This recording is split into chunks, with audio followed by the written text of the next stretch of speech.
The struggles and successes of a 199-year-old startup.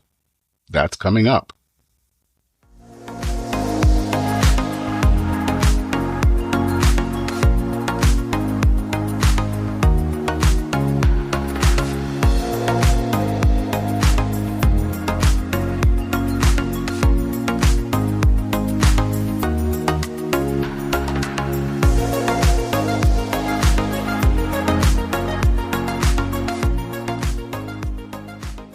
And welcome to Church and Main, a podcast for people interested in the intersection of faith, politics, and culture. I'm Dennis Sanders, your host. If you're a pastor or the member of a mainline Protestant denomination, you're probably incredibly used to hearing about how we're shrinking. Our churches are getting smaller and smaller. Many are ending their visible ministries after decades of service. There always seems to be a blog post somewhere that says that Lutherans or Episcopalians or Presbyterians will be down to zero by 2040 or 2050. It's just a whole lot of bad news. But every so often, you hear a story of a mainline Protestant church that seems to buck the trend. It's a church that seems to be attracting people instead of losing people, a church that seems to be bursting with kids, and a church that seems to be looking forward towards the future instead of backwards towards the past. Well, that's the story for St. John's Park Slope. It is the second oldest Episcopal church in Brooklyn, but in the words of its pastor, it acts as a 199-year-old startup.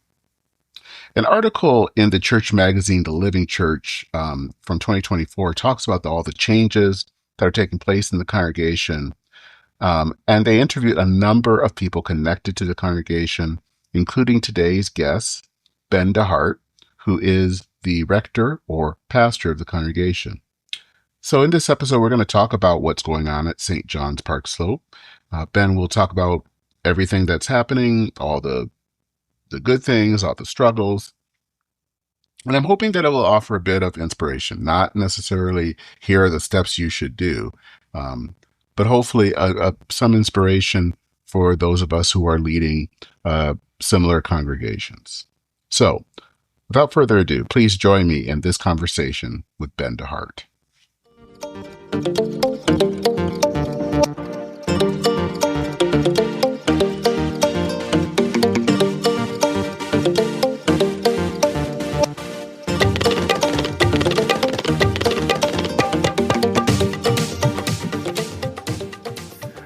All right, Ben, thank you for joining me here.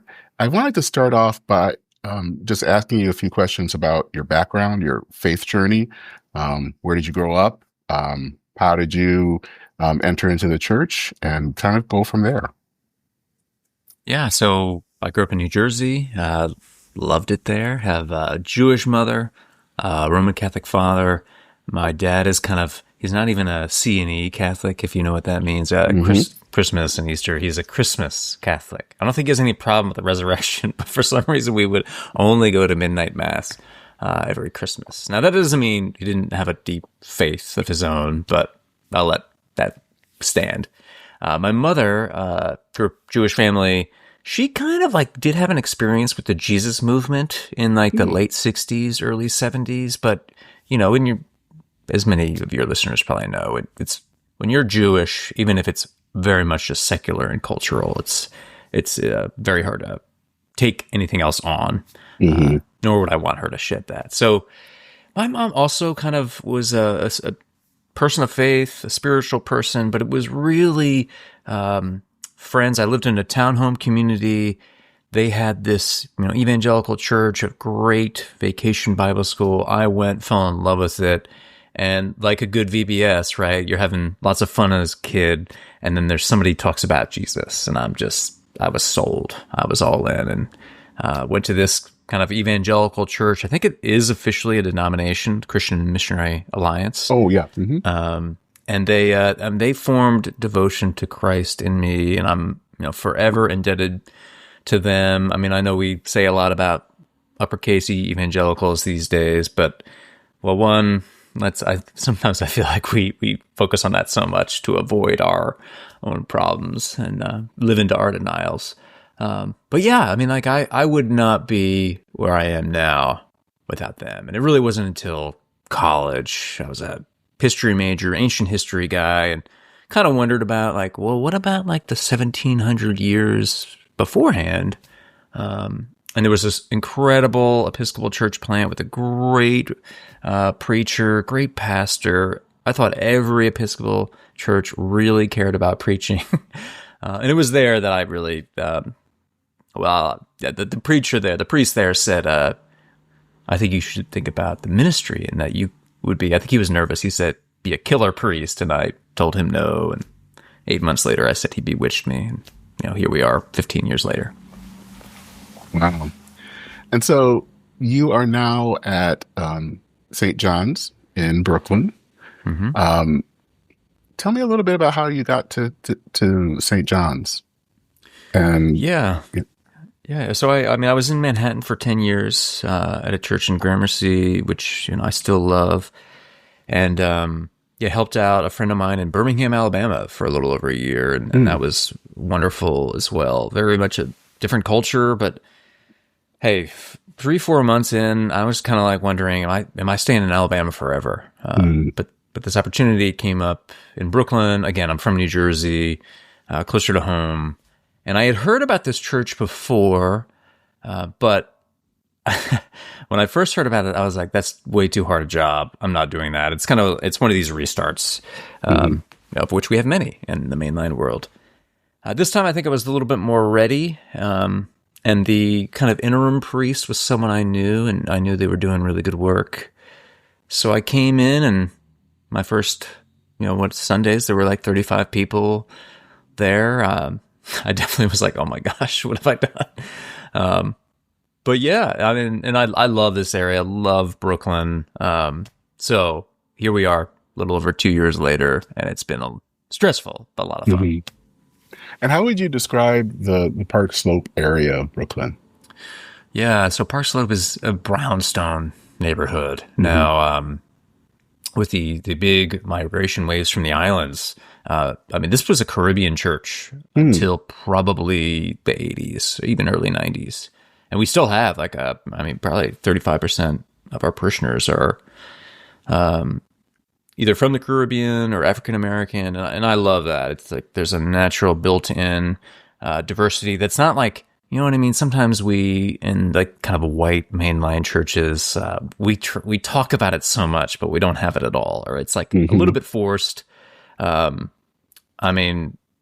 folks here, they've been here since like the 60s and 70s and 80s. And, but Park Slope has very much gentrified, and it's very wealthy now. I mean, my wife and my wife's very involved in the church. We do not live in Park Slope, although I am here maybe more than I am in across Prospect Park, if you're at all familiar with New York. But yeah, no, it's one of these things where it's like Brooklyn would be the 4th largest city in the U.S. if it weren't connected to New York City. So we're in a situation where there are so many people. The primary method of transportation is train or bus or walking everywhere. And that's really helped us out a lot. So I'm kind of curious, one of the things that you I read the article in the Living Church about you and the church and everything. And one of the things that you say is that at the time when it was written that it was a 198-year-old startup, but now it's a 199-year-old startup. But what do you mean by that? What can you kind of flesh that out a bit? Well, I think I'm stealing that a little bit from the previous church I was at. They didn't say the years, but like, hey, we're over 100 years old. We're not one of these kind of evangelical church plants, which good on them. We've got these buildings that are crumbling, that have a lot of history. We're on the shoulders of giants. We have all of the good things they did and all of the maybe not so great things. But what I really mean by that is we are a restart. Within my first 6 months at St. John's, we ran out of money. And I had to do this like kind of special appeal. So it really was one of these, not every mainline or just any kind of preacher can do, but it really was, all right, what is essential to keep because we do need to open ourselves to people on the outside. We can't necessarily cling to the way we've always done things, or in our tradition, like the prayers of the people, where that part where like you add your own intercessions. We're not going to pause and point to everyone to be like, what do you want to add? It's just very kind of, I don't know, off-putting to people there for the first time. It's a beautiful thing, don't get me wrong. But even more, and just trying to be outward looking, trying to, I don't know, again, hold the best of what our tradition has to offer, but also kind of engaging the new Brooklyn around us, who up until 2 years ago stayed away in droves. What do you think is bringing them in? I think there are many factors. I think I mentioned my wife. She is a kid whisperer, and she is now the canon for youth and young adults for the entire Diocese of Long Island, which includes Brooklyn and Queens. So she is incredible. I'll see these new kids come in. They go to Sunday school for the first time. Our kids, they come back up in time for communion. And this kid I've never seen before is leaning with his head against Chelsea. So having a solid youth ministry has been huge. My music director is a wonder. I mean, part of the reason why I came here was I had worked with this guy before, and he just kind of blends the best of our 1982 hymnal with spirituals, with contemporary stuff that I have no idea where it's coming from, but people love it. And then for me personally, I'm just trying to preach the absolute best sermon I can every week. And for you preachers listening, I'm solo. I get it. It's tough to do it week in and week out, but I really make it a priority for my week. I just give a little context. I don't really have a staff. Like, I'm the parish administrator. I'm plugging things into, QuickBooks, dealing with, some remote finance person. So it's like it's like, I'm overwhelmed. Again, we ran out of money. We rent our rectory, so I'm kind of a property manager. I'm not really saying this to brag by any means. In fact, sometimes I'm just like, please give me all the help in the world. But it really is like, I want first things to be first. And I do think like having a solid service that is graceful, but not folksy, right? I'm not like an Anglo-Catholic here. I mean, my church is a little bit higher church. The Caribbean Anglicans in the Episcopal Church in Long Island tend to be more Anglo-Catholic. That's one of the things where it's like, hey, I wear a chasuble, and hey, I love the way it looks, and hey, I do believe that God meets us in his Son in the sacrament.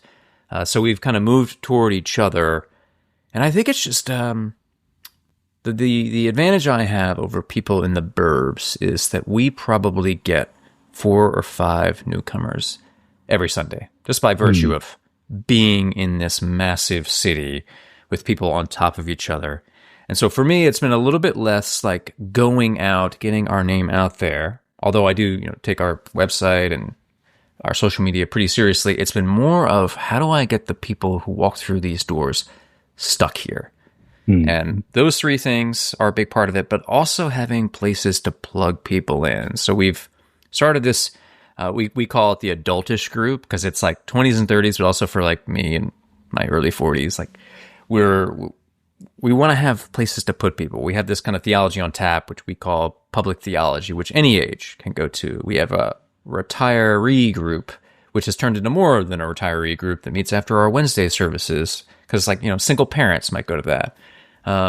We also do a lot of these kind of like off the wall stuff. Like we started this hiking club because some parishioner was like, hey, I love to hike, and I bet people would too. And I'm kind of when it comes to lay people offering suggestions, I tend to be a yes man, meaning like, we'll try it once. We'll see how it works. I didn't realize like when we were pretty small at that time, like our entire congregation came out to hike up the Hudson because everyone's dying to get out of the city for a day. And we'll have barbecues, and we're pretty lucky to have a garden in front of our church in Brooklyn where almost no one has outdoor space. So like we're having these barbecues and people are walking by and they're hearing music and seeing people hang, and it's like, oh, like that's kind of cool.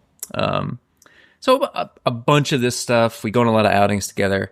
But honestly, man, like the wildest thing is I do all this stuff and have this big social media presence.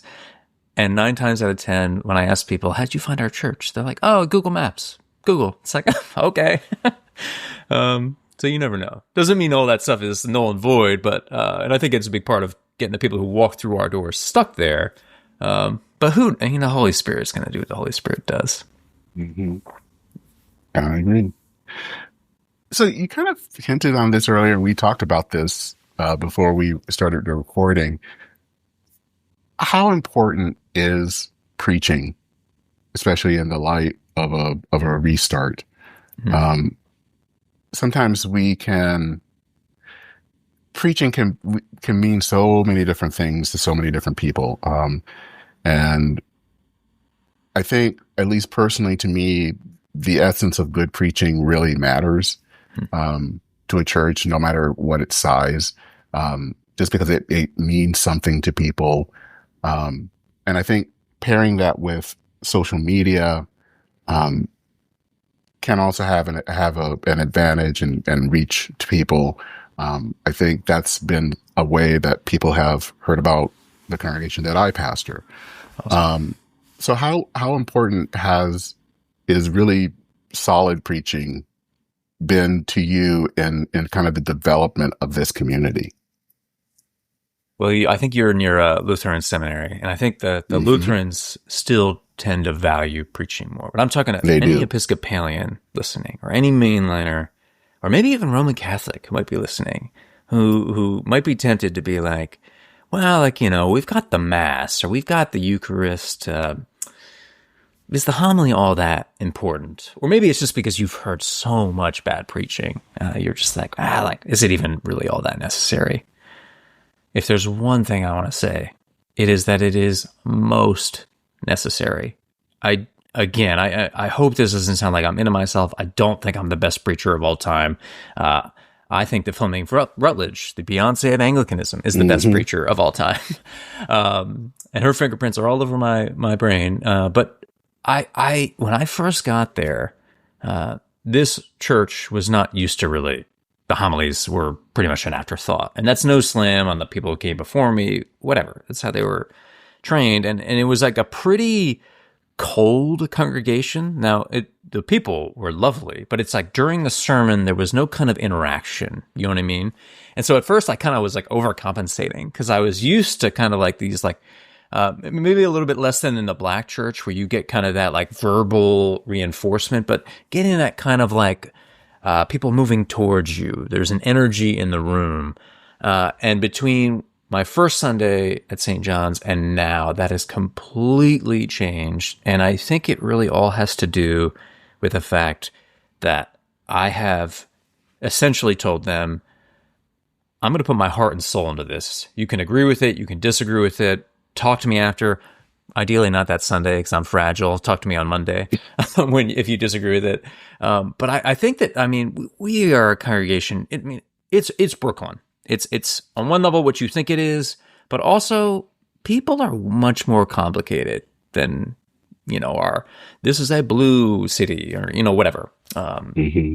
But I can tell like people are leaning towards me. Now, here's where I'll get like a little didactic, and I'd love to hear what you have to say, Dennis. But for me, like a good sermon is not necessarily a lecture. It's taking the text very seriously. I'm like a big like gospel guy. I want to preach people the balm of Gilead, the good news, and I want to preach it in a way where it intersects with their wounds, with what they're bringing. And a lot of times I'm just preaching to myself, not because I'm trying to preach to more than just myself, but if I'm being authentic up there, again, not doing like a TMI kind of situation, but acknowledging where I fall short, where the gospel hits my wounds that I feel comfortable talking about. I just, people who I would at first see kind of sleeping in the church or their eyes glaze over when I first start, all of a sudden those people are the people leaning in. I don't know. I'd love to hear from you. I told you I'm influenced by Fleming, and she's very influenced by the Black church for sure. Mm-hmm.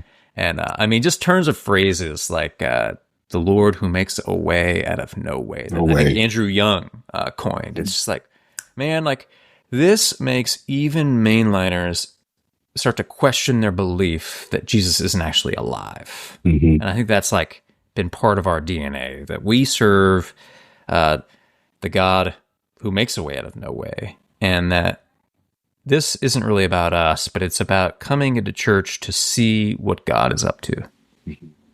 Well, I think, as I said, I grew up in the Black church, but I think you said something earlier about being near a Lutheran seminary, and I went to Luther Seminary to get my MDiv. And one of the things I remember during one of the chapel services, one of the professors of rhetoric, Gracia Grindle, was preaching. And she said something at one point that she said, people out there, even if they're, you're preaching at an old folks home, it's kind of like, give us the gospel. We don't want to hear stories about bunny rabbits or, whatever. They want the gospel. And that is stuck in my brain now. Maybe that was 25 years ago. And I think that that's important in the preaching that people want to hear the good news. They want to hear the gospel. And, it's not a lecture. It's not a pep talk. It's not a TED talk. It is about preaching the good news of Jesus, and kind of making that the point, is so important. And, I've been part of the Iowa Preachers Project. This is kind of their initial year. And that has been kind of brought home. We've had guest people in, and as we kind of are going through our workshops and preaching and all that, is the importance of how many people need to hear the gospel. And I think you've kind of brought this up, and one of the speakers actually we were in California in January, was Dave Zoll. And he talks a lot about something that you're talking about, is, in some ways, we're also preaching to ourselves. Because we are not all that. We have our own things where we fall short. And so that we need to hear the good news. And it doesn't mean that you are preaching, as you said, kind of TMI. But it is that this is as much about you hearing that good news, as much as it is other people, because when that happens, it somehow connects with others who are feeling that same thing. And I think especially if you're allows preaching them to every connect. week, right? Like Yeah, if you got to get up there every single week, I don't know how you're not going to get burned out or lose some fire if you're not in your prep, in the act, like preaching the gospel to yourself. I don't know. Before this church, I was at churches with staff and would preach, once a month or twice a month or something like that. And I think you can kind of get away with, I don't know. I mean, I love my colleagues, and my colleagues are in many ways very open with me about how, like, man, like I had so much verve coming into this, and where am I now? And I mean, hey, there by the grace of God, go I there in 5 years, 10 years. But I think what's been kind of a Holy Spirit antidote has really been like, all right, like, where is this kind of hitting me where I live? And of course, like, extending that to people who look differently than you, then might be a different Enneagram than you or whatever. But I mean, otherwise, yeah, I just, maybe then you do start to be like, it's just about the Eucharist. Yeah, and I think people, it's not to say that things like communion or the rest of the service don't matter. They do. They're important. Definitely. But I feel like, and this is kind of where you talk about Fleming Rutledge, who I also adore, is that she is able to understand the importance of this. These are not just simply mere words. There's something powerful about the scripture and what it's saying, and that people in many ways are hungry for it. They won't say it, but they are. Yeah, 100%. And maybe this is like, I mean, I'm guessing your listeners are from all over the theological and denominational map. When I went into that Episcopal church plant however many years ago it was, coming from like being formed by evangelicals, of course I was glad that the priest there was a great preacher. But at that time, I really did need this kind of rootedness, the liturgy, and probably most importantly, the sacrament. And the reason why I'm harping so hard on preaching is that in my tradition, in the Episcopal Church, there's so much emphasis on the sacrament, rightly so. But the corrective, I think, here is why not what Thomas Cranmer said, word and sacrament? Why not both? It's kind of, let's do both really well if we've got them, rather than like, oh, this is more important than that. Like, come on. So I'm kind of curious, why do you think in some churches it's not considered, like the preaching is not considered as important? I really think a lot of it has to do with what we see on TV, or maybe you hear on a podcast or something from someone who's really out there, someone who's essentially promising you wealth if you give them money or something like that. Maybe some of it is really folks had homilists who weren't all that great. So it was like, oh, can this be over already? And I still am. Like, I'm totally cool with the whole like 10 to 12 minute homilies. It tends to be what I do. I mean, maybe there was a time when we had attention spans for more than that. I mean, Fleming Rutledge can go for 25 minutes. I'll listen to her all day. Probably David Zoll as well. But I really think it has to do with seeing preaching done poorly, seeing people take advantage of people with it. I don't know. I think also, I wonder what you think about this. I do think there is in our mainline churches, and I'm not trying to be too hard on this because I think I've had periods in my life where I was there, but I'm not so sure what I make about any of this. I want to believe. I aspire to believe. But I almost kind of prefer the whole, like, let's keep it in this place of we don't know. And the sacrament can be great, but the preaching, sometimes that gets in the way of that. Now, when I say I was there, I was probably there for like 30 days or something like that. But yeah, no, I think there are parishioners in my church who have really come around, who maybe even at first were like, all right, you kind of sound like one of these, preachers who's a little too fired up. But now I think after a little while, it's kind of like, oh yeah, this is just as important. I don't know. I'm curious. In your tradition, is it like a preaching first, the tradition you're in now? My tradition is an interesting one because it is, one of the things about the disciples is that they believe in communion every Sunday. Actually, the logo for our denomination is a chalice with St. Andrew's cross. So it's that has always been important to us, but so is preaching. So it's kind of this weird hybrid in some ways of how it comes together. And I think that most disciple churches are still pretty good at doing the communion every Sunday. They're not, I think if you said you're not having communion, there would be a riot because that's so important to us. The preaching has kind of, I think it's gone through phases where it was really good and phases where it's feels like it's more of a lecture sometimes. So it kind of goes through good times and through bad times. And there are good preachers and okay preachers. So it kind of is, that's kind of where that is. I think there has been in the past an emphasis on preaching. The question is now, is it, how good is it, and how do we are able to kind of bring the gospel and not have it just kind of be sometimes, because I think sometimes the danger is to make it kind of more of like a political speech or something. And you don't want that either, even though there may be issues of issues like social justice that are important. You still want to get the gospel in there in some way.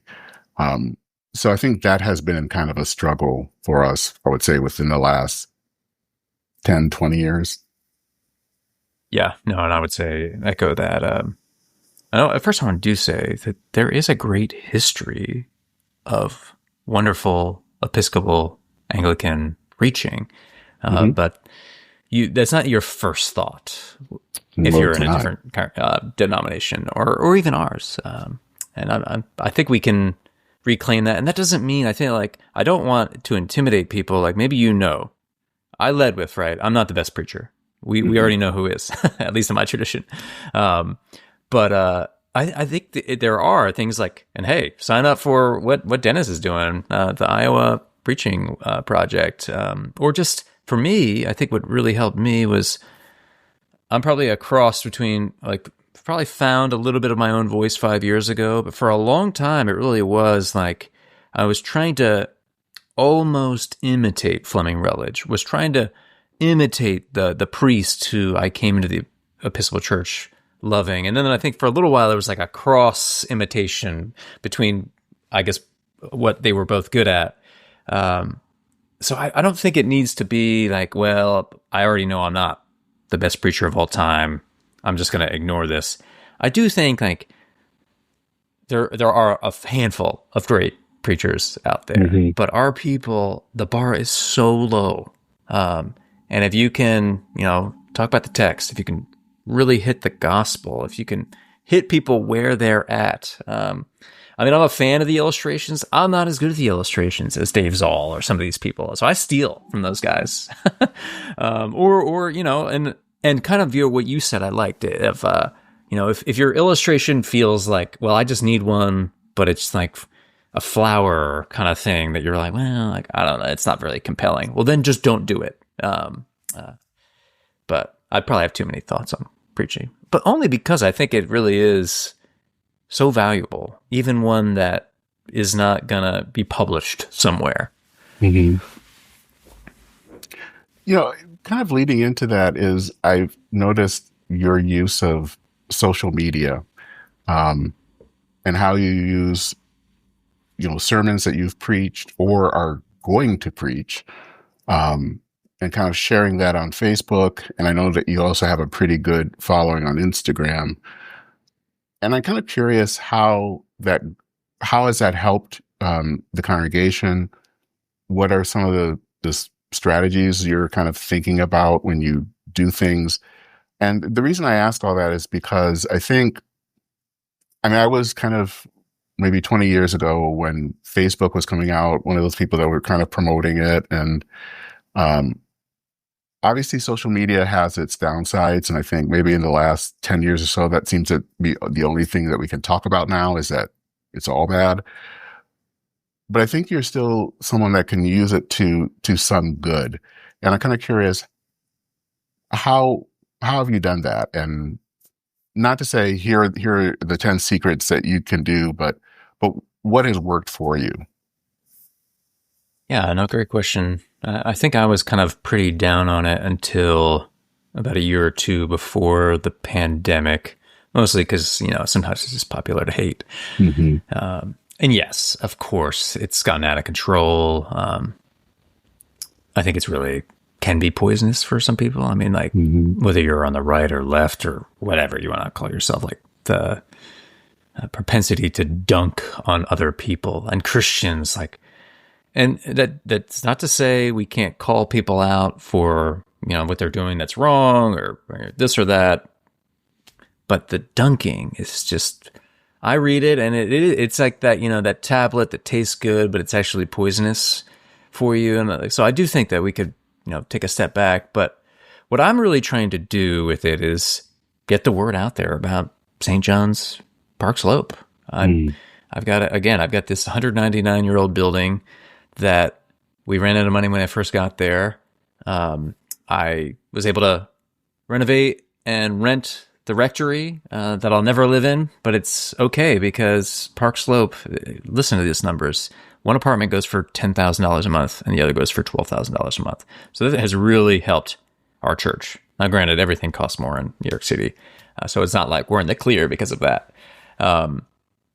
But I am just trying to, if there's a vision behind my social media, it is, what are we about? We are this 199-year-old startup that exists to preach the gospel. Now, of course, the gospel alone has question marks, but the way I kind of live into that is I kind of, in my social media posting, am really big on our message. And our message really is, and I'm stealing this probably from Dave Zoll, the one-way love of God for suffering sinners like you and me. And what that means is so much in our churches, the emphasis is on what we can do for God. How are we getting right with God? And of course, I think that's important, but I think it just like gets it reversed. It's, how do people change? How did I change? I felt this love that would not let me go. That was the best thing in the world. And so what I'm trying to do through my social media, which is largely message focused, is that very thing, that despite everything, God in Christ is moving towards us. Now that looks differently, and of course we have an old building, so I take pictures of it and post it because it's just incredible. If you knew about the roof, well, you might be crying along with me. And for our 200th, for our bicentennial, we're gonna do a capital campaign for the roof. So shameless plug. But really, it's I think while there are many problems with social media or its potential for addiction, etc. I mean, if you totally eschew it, like you're kind of missing out on a way to make people know that you're there. And maybe it is. Maybe people do find your church on Google, but after the fact, they'll look at your website and see if there's any life. And social media does make it seem like there's life. If like there's an event and you take a picture of the people of the event, and again, that can easily become this kind of like showy kind of thing. And I would love to say that I've always been a person of integrity with that stuff. I hope so, but I probably exaggerated it because I'm such a control freak. But really, yeah, like I'm trying to get out there what matters most here. We really want to form children in the faith. We really want to worship and praise in a way that honors God, but it's also just buoyant and really well done.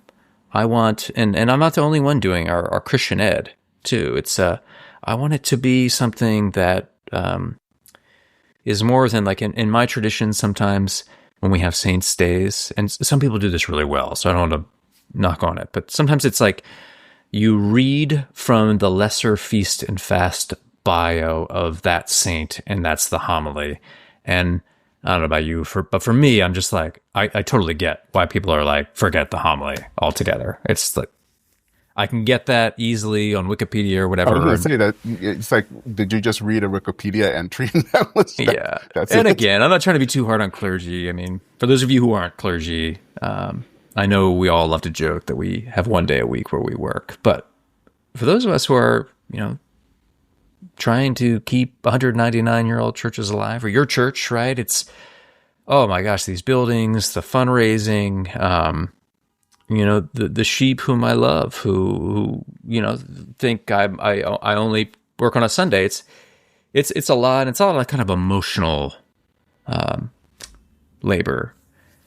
But what we're really trying to do here is at the end of the day, preach the gospel, preach it well, have lives be seized by the good news. And that's why, like, I'm dealing with a congregation that doesn't have much biblical or theological literacy at all. So I put out kind of like a devotional reflection of the skeleton of my sermon out on a Thursday. And then my sermon, which is in that same ballpark, but I don't use a manuscript. I like have like kind of bullets. I kind of want to be more present, but it really is, for us, it's really been, the primary thing is the message. And then it's also about like getting plugged in. And those are the two things I really focus on our social media.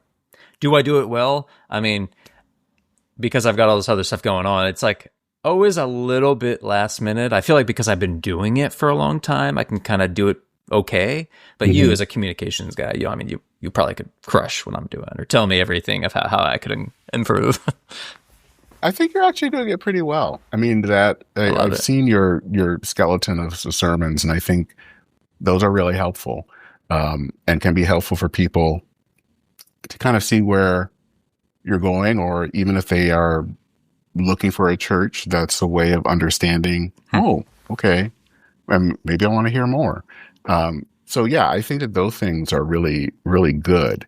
That you're not just using social media as a bulletin board, Hmm. but actually something that's more interactive, which is really the whole point of it. So yeah, Well, I'll receive that. okay. I think one question that I would have is, obviously there are a lot of people in that similar situations where they're in churches that are restarting or redeveloping or other things to that extent. Um, what advice or what words of hope, maybe is probably even a better thing Mhm. to say, would you give to pastors or even to people in judicatories as they're looking at congregations that they really think there's something there if just something could happen? Um, what words of hope that you would give them? Well, I'll start with just if you're thinking about restarting a church, pastor, or you are in a church restart, I am just so happy that you're thinking about it, that you're doing it. It's tough work. Mm-hmm. And I don't want to say this too much because my church has been like very thankful, but it can be pretty thankless work. Mm-hmm. It's not the, sexy advertised cardinal parishes. I don't know if that's the same lingo in your world. But we have so many of these churches. And I know so I don't know about your tradition, but in our tradition, I think we've gotten a little bit better about this, but we, when we've shut down churches, we've called them celebrations, which seems a lot like death denial to me. I'm not again, I'm not trying to say you don't have like a service that's like gives gratitude for, the 150 years that the gospel has gone forth from this place. But I'm pretty sure in your tradition, there are churches that are on the cusp or on the brink. And for, you called it judicatory, like in our diocesan Mm-hmm. level, people like, I mean, yeah, you got to make some hard decisions and maybe make some like, well, what's more likely a place that could come back? I don't think the whole like, let's combine three churches into one who are, 25 miles away, that's magically going to work. I think, again, I speak from someone who has no power whatsoever. I think the people in power, I would love to see people make decisions that not everyone's going to be happy with, but are guided by, I don't know, expertise Mm-hmm. and prayer. But really, I mean, I'm talking to people mainly from a city setting because that's where I'm at. But if you think that the narrative of decline means that people don't want to go to church, that is just not true. And it seems like the new Pew Research studies are that actually the people who we thought were the least religious are actually looking to get into institutional religion, a little bit less into the spiritual but not religious that we kind of exennials or millennials were into. So I don't know. It's just, I don't think there's a blueprint. I think the message of hope is like, preach the gospel. I don't even really want to give a blueprint. I've kind of talked about what I've done. You've heard, read Andy Root, go listen to Dennis's past episodes with Andy Root for some more expertise. But I just want to thank you for thinking about it, for doing it. And I do think that some of us worry, like, well, what if it fails? But I don't know. Like, at least in my tradition, I think there's more and more, well, this person took that risk. And who are we to think that it's going to work the very first time that someone like takes this risk? Like, it might have to be your second try Yep. at a restart. God willing, it would be the first, but I don't know. I just think that if you're going into that world, keep the main thing, to quote the MVP winning Super Bowl MVP of the Philadelphia Eagles, Jalen Hurts. Yes, like we do need to call out bad things, and the gospel is more than just this kind of personal religion. It includes everything. But mainliners, I think that at times we err so hard on the corporate or the apocalyptic stuff that I think is very valuable. But we're kind of missing that. I mean, our people are getting better op-eds from the New York Times podcasts, from the stuff that they're flooded with 7 days a week. And I do think that people primarily are looking for a word of hope, a real hope, of that way that makes a way out of no way. Yes, in society, but probably because we're selfish beings, and I'm including myself in this. I need it to be for me first. I think a lot of us are kind of like barely hanging on, and like the flight attendant tells us, you got to put that oxygen mask on yourself first before you can help anyone else. Also, finally, this is a hobby horse of mine, so forgive me, but like good preaching is not what I do with the people closest to me. It's not lectures. It's not criticism.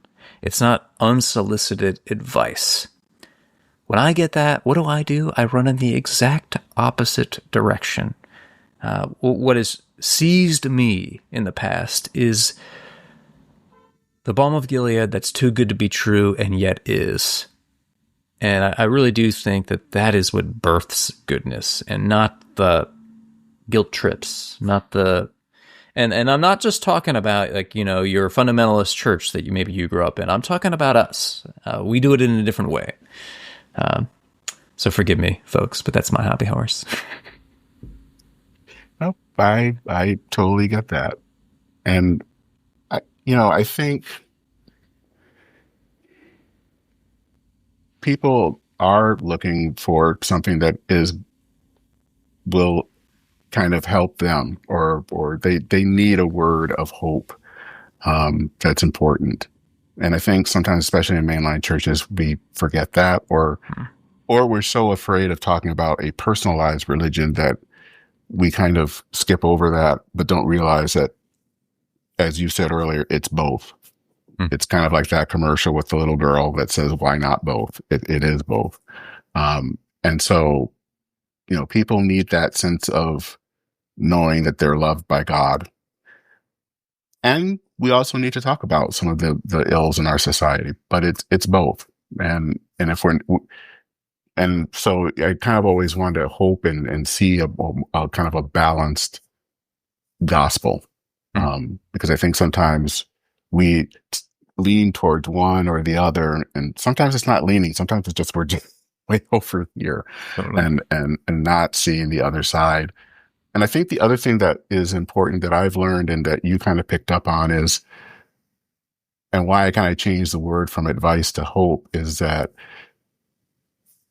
so much of our, especially in church circles, is this sense of, here are these steps that you can do. And that doesn't always work for a lot of different reasons. Maybe because things are so personalized or so in a certain situation that what works in one church may not work in another church. What works in a church in a large urban area may not work in a suburb or in a rural area. But I think what is important is to hear the sense that God is with us, the sense of preaching the gospel. Those things are always important, and to have that sense of hope and maybe encouragement, I think is more important than, here are the 5 steps you can do to increase church attendance. Totally. Yeah, I think to go back to what you were talking about earlier, I think we mainliners are afraid of proclamation. Maybe like the one kind of proclamation we're not afraid of is prophecy or the prophetic. But what about the charisma? What about, I don't know, what's gonna, a friend of mine has this great line, and it's, we're all 3 days away from being tabloid news. And most of us are on day 2. And I think we need to preach there, because I do think, probably even more than when I heard this, like before, 2014 or whatever, I feel like a lot of us are there. And for you as a preacher to realize that you are not exempt from that either, I think that's helped my preaching anyway. So. Well, Ben, thank you so much for this conversation. This has been really good and very helpful. If people want to learn more about you, follow you on social media, where should they go?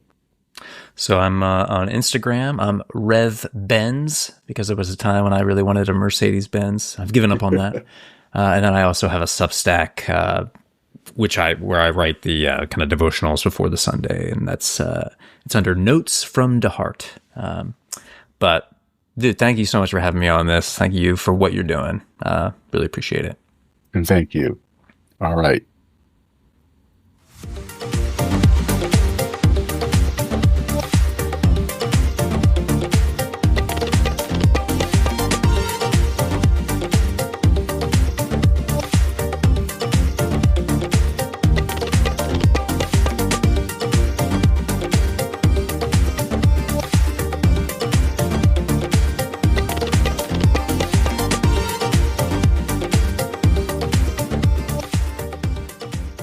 So I want to thank Ben for taking the time to chat with me for this episode.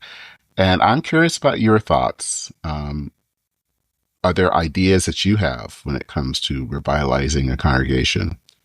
What stories do you have about your congregation? I'd love to hear that. So feel free to send me an email at churchandmain@substack.com. I will include a link to the Living Church article from 2024. Feel free to give it a read. If you want to learn more about this podcast, listen to past episodes, or donate, visit churchandmain.org. And you can also go to churchandmain.substack.com to read related articles. You can subscribe to this podcast on your favorite podcast app, and I hope that you would please consider leaving a rating or review that helps others find this podcast. So that's it for this episode of Church in Maine. As I always like to say, thank you so much for listening. I'm Dennis Sanders, your host. Take care, Godspeed, and I will see you very soon.